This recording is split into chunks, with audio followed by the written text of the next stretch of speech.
नमस्कार विद्यार्थी मित्रांनो, ब्राइट फ्युचर एज्युकेशन ग्रुपच्या युट्यूब चॅनलमध्ये मी नंदिनी पाटील तुम्हा सर्वांचं स्वागत करत. तर विद्यार्थी मित्रांनो, आजच्या या व्हिडिओमध्ये आपण जाणून घेऊया MBBS गव्हर्नमेंट कॉलेज महाराष्ट्रामध्ये 85% किती मिनिमम मार्क्स आणि किती मिनिमम रँकला मुलांना कॅटेगरी वाईज लागलेले आहेत. तर चला सुरुवात करूया व्हिडिओला. ओपन कॅटेगरी बद्दल जर म्हणायला गेलो तर 509 वरती मुलांना कॉलेजेस लागलेले आहेत आणि जर रँक बघायला गेलो 42,4209 ला क्लोज झालेला आहे. त्यानंतर EWS जर बघायला गेलो तर 488 वरती मुलांना लागलेत आणि रँक जर बघायला गेलो तर 66,192 वर लागले. त्यानंतर OBC ला 505 वरती मुलांना कॉलेजेस अलॉट झाले आहेत आणि रँक जर बघायला गेलो तर 46,009.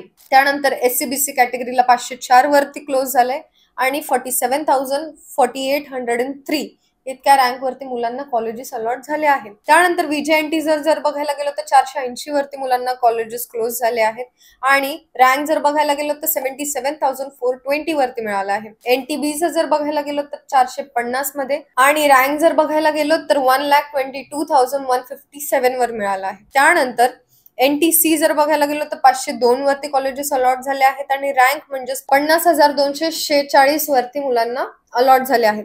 त्यानंतर जर आपण बघायला गेलो तर NTD ला 508 वरती कॉलेजेस क्लोज झालेत आणि रँक म्हणजे 43,876 वर. SC जर बघायला गेलो तर 432 वरती कॉलेजेस अलॉट झालेत. रँक म्हणजेच 1,52,122 वरती. ST कॅटेगरीचा जर आपण कट ऑफ बघायला गेलो गव्हर्नमेंट कॉलेजेससाठी महाराष्ट्रामध्ये तर तो पडला आहे 343 आणि रँक म्हणजेच 3,33,988 वरती मुलांना कॉलेजेस अलॉट झाले आहेत. तर विद्यार्थी मित्रांनो, आता तुम्ही जाणून घेतलं की फर्स्ट राऊंड महाराष्ट्र स्टेटच्या MBBS गव्हर्नमेंट कॉलेजेसला किती कट ऑफ गेलेला आहे. तर याच्या जर आसपास जर इर्द गिर्द जर तुमचे मार्क्स असतील तर तुम्ही राऊंड 2 साठी अप्लाय करू शकतात आणि तुमचेही चान्सेस आहेत गव्हर्नमेंट कॉलेजेससाठी.